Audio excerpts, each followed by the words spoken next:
questions of the men around me. I asked my dad, what do you do at night when you're going out and about? And most of the responses were audible. They said to me that my dissertation advisor said, oh, when I go out at night, I whistle Coltrane. He was like, it sounds, it sounds complicated enough, familiar enough, but people know that I'm not a threat. My father, who is 6'4", he's a big black man. He said he curves his posture in order to seem as though he's not threatening. Another guy who was not a part of my questionnaire went up to me. Actually, I was walking down our street, the Obama Street, and we were walking down, and I had my little lunch, and he walked around me with a toy poodle. And he was like, excuse me, miss, I'm sorry, excuse me. My mother told me that when I pass somebody, I need to let them know or I'll have a problem on my hands. He didn't even know that I was actually taking a survey of the men around me to get a sense of how they move about sonically. And I, through these questions, realized that there was a way that men, black men in particular, give hints that they are okay and not threatening. And this has been indicated in my own research, but also in a book called Whistling Vivaldi, where a man whistles Vivaldi in order to seem as though he's not threatening on the south side of Chicago. This could also be, it can manifest with men on the phone, showing that they are preoccupied and don't want what you have in your hand. We saw this with Trayvon Martin. He was on the phone. This is another device to show audibly that folks are not threatening. So this, to me, is an important milestone, at least in my life, in thinking about how folks move about the world, how even sonic cues mean something, and are received based upon what we assume about the people that we are passing by. Bell Hooks has a famous quote that you have in the slide once you're able to access it. And she gives this beautiful quote where she says, to know men only in the form of violence or threat is a partial and inadequate knowing. And so I started to ask new questions, and through public engagement, I've made it my mission to teach people how to listen differently. One other aspect of hip-hop music, which is a part of oral culture broadly construed for African Americans, and I'm connecting this not just to hip-hop, but to go-go music, bounce beat music, house music in Chicago, some similar attributes, is rhythm. Rhythm. I've heard people make a juxtaposition between rhythm and melody. Rhythm and melody, which is interesting to me, as though pitch is excluded from rhythm, and as though rhythm is a very easy or facile aspect of music. This is why it's important to know about rhythm. When we think about the United States, what are the instruments that have been outlawed in the United States? Say it again. Yes, who said that? Yes, thank you so much. Drums. Any other instruments?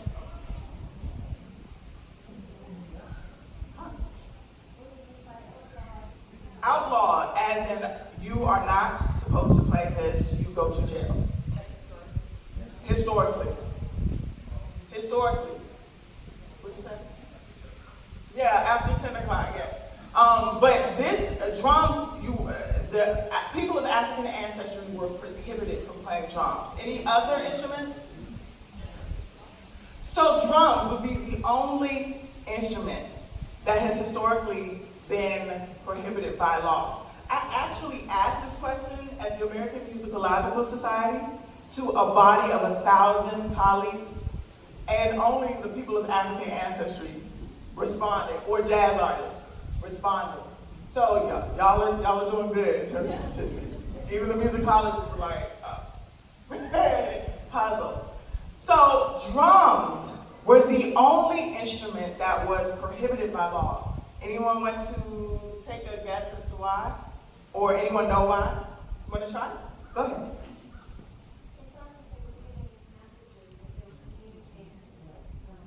Yes. Anyone want to add to what was said? Oh, so she said that they thought that they were communicating with the drums. Anybody want to add to that?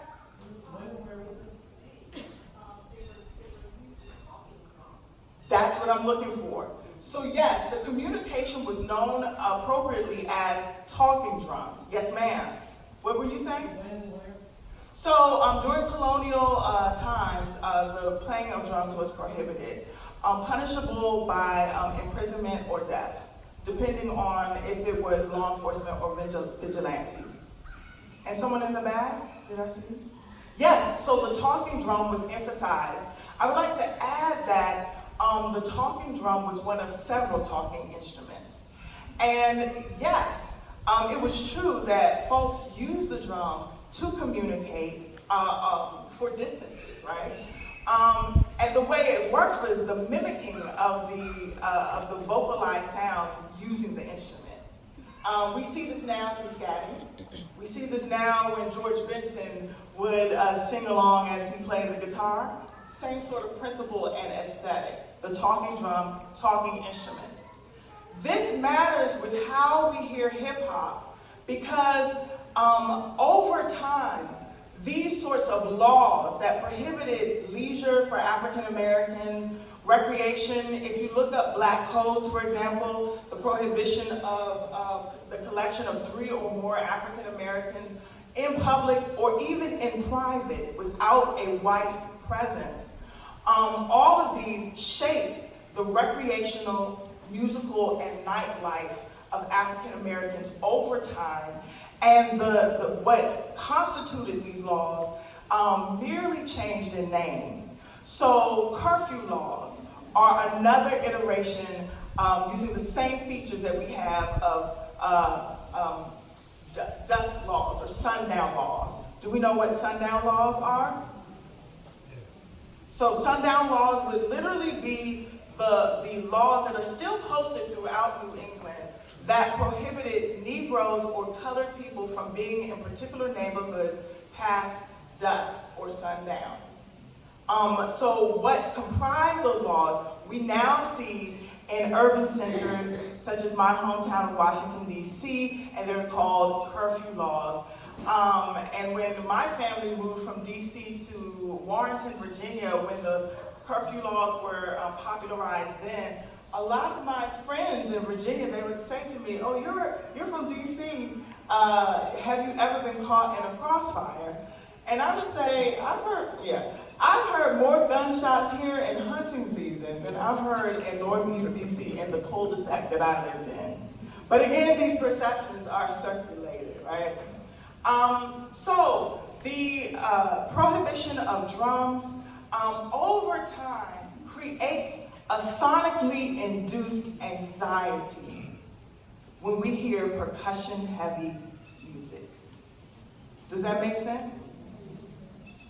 So if in our society and culture, folks were actually thrown into jail for communicating possibly toward insurrection or uprising or rioting, a problematic term we should all not say, but uprising, folks could be put into jail, or if a vigilante heard it and they felt alarmed, they would actually take action into their own hands.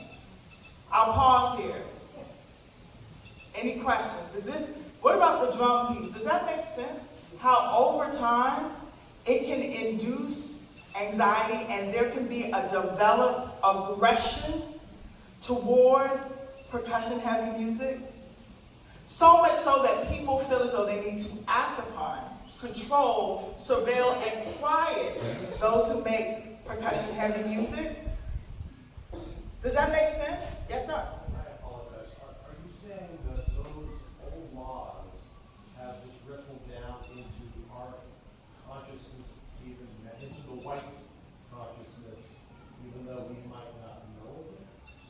popular imagination, we know that socialization, how we interact with each other over time, is developed.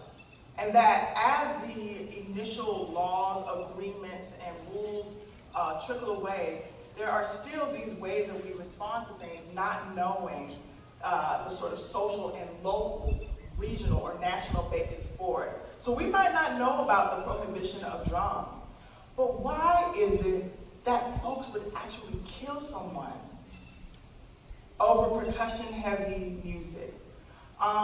Granted, I'm giving you just a drop of what people like Jennifer Stover are doing around sonic color lines, a beautiful book about this. But yeah, I'm suggesting over time, I'm arguing and asserting that over time, as these explicit conditions are removed, that the styles, the preferences still remain. Yeah. So if that person sitting in that car wasn't playing hip-hop or rap, or was playing folk music or any other genre that was more white-friendly, they wouldn't have been attacked? I don't know that. I don't know the intention or the prompting. We just know what he said. As an ethnomusicologist or anthropologist, we prize interviews and we prize testimony. So we never say he was thinking. We never say she was intending. However, in these instances, the people have given overt expression of how dangerous they felt the music was.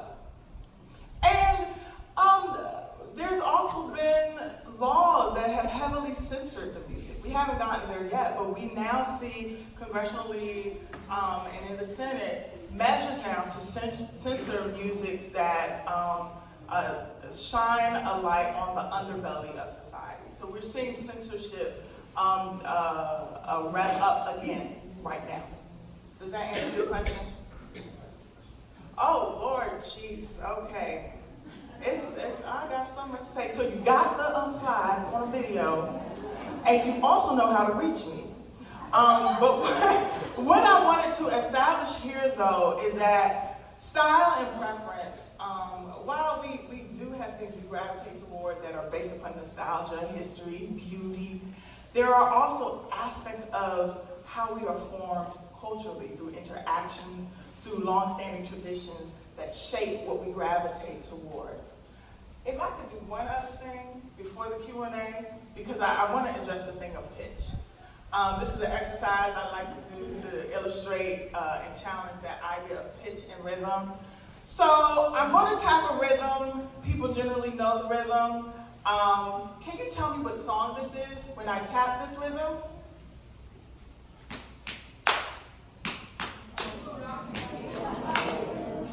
Tap it with me, tap it with me. Want to sing it? Go ahead.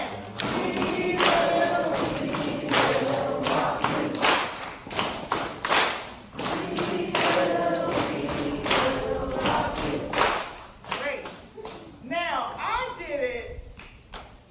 How might you adjust the performance of that body percussion, that patting and clapping, that body percussion? How might you adjust the performance of that? Yes. Stand up and do it with pride, young man. Let's call it C. Bravo. C. So we already saw, thank you. We already saw right there, many of you even fought the urge to go to the feet, right? Because the sensory memory was there. We remember being in the rafters at some point at somebody's game doing it. But then also audibly, the quality of it was different, right? I even started the song at a different pitch.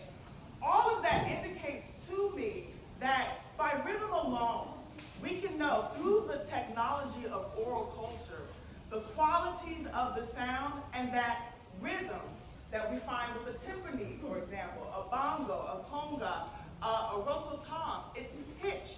So to juxtapose rhythm against melody or tone is inaccurate. We saw with our friend here that we have microphone, sorry.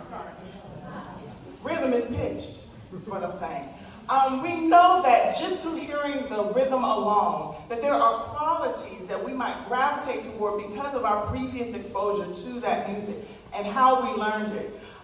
We knew through our friend here that there was a different sort of sensation even between that differed between us patting and stomping our feet. All that to say that while we listen to musics like hip hop, rap, and other protest musics that challenge us, musics that show us the profane conditions, musics that swing the pendulum in a different way in terms of our perspective and experience, as we hear the music, what are the biases that are revealed as we listen to it? How are we processing the challenge that is being brought through the music? And then, how are we understanding the complexity of it in the same manner that we do a Shostakovich piece or Rachmaninoff piece? What are the ways that we make it just as important as sitting in a concert hall? I look forward to more conversation and the continued process of listening with you beyond today. Thank you.